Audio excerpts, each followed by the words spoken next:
There are rituals in life that don't try to impress us. They don't demand attention. They don't rush to make a point. They wait. Today, let's begin with tea, not as a drink, but as a quiet act of returning. I pour hot water into a small clay teapot. Steam rises slowly, as if time itself is exhaling. Tea doesn't awaken the mind the way coffee does. It doesn't sharpen or stimulate. Instead, it softens. Tea asks for patience. You warm the pot, you rinse the leaves, you wait. And in that waiting, something subtle happens. Your breathing slows, your shoulders loosen. The noise inside your head begins to settle. Tea teaches us this gentle truth. Not everything needs to happen now. Some things unfold only when we stop interfering. The first sip is often bitter. The second, more forgiving. By the third, sweetness quietly appears. Like life. Tea never rushes to show its best side. It takes time to do the work. And maybe that's why people who drink tea for years begin to speak more softly, listen more deeply, and carry less urgency in their hearts. If tea belongs to stillness, coffee belongs to life. Coffee smells like mornings that begin too early, like unfinished thoughts, like ambition, longing, and questions without answers. Coffee is what we drink while thinking about the world, our work, our responsibilities, our place in it all. A cup of coffee is rarely drunk in silence.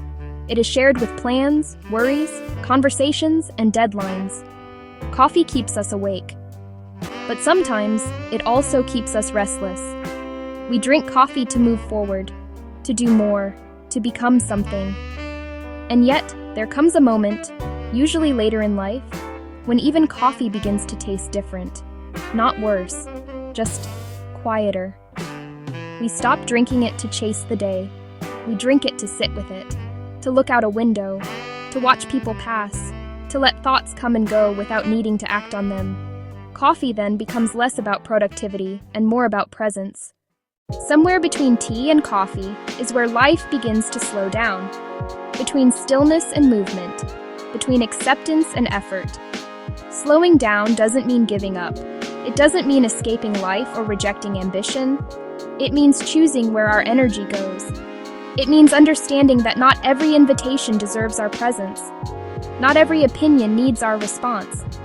Not every moment needs to be filled. When we slow down, we stop trying to fix everything. We learn to place things gently back where they belong. Old regrets, unnecessary expectations, the pressure to become someone else. Slowing down is not dramatic. It is quiet, almost invisible. But it changes everything. We begin to notice small mercies, a warm cup in our hands, a quiet afternoon, a body that still carries us through the day. And slowly, without forcing it, we return to ourselves.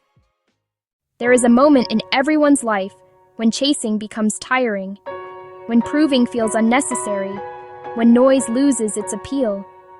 In that moment, we don't need advice. We don't need motivation. We need a place to sit, a cup of tea, a cup of coffee, a little silence. Returning home is not always about a location. Sometimes it is about a feeling of enough, a feeling of being at ease with what is. And in that quiet return, life doesn't suddenly become perfect, but it becomes honest.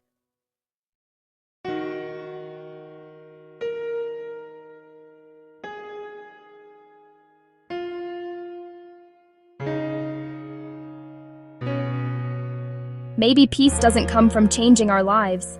Maybe it comes from finally sitting down with them, a cup of tea, a cup of coffee, and a moment where nothing needs to happen.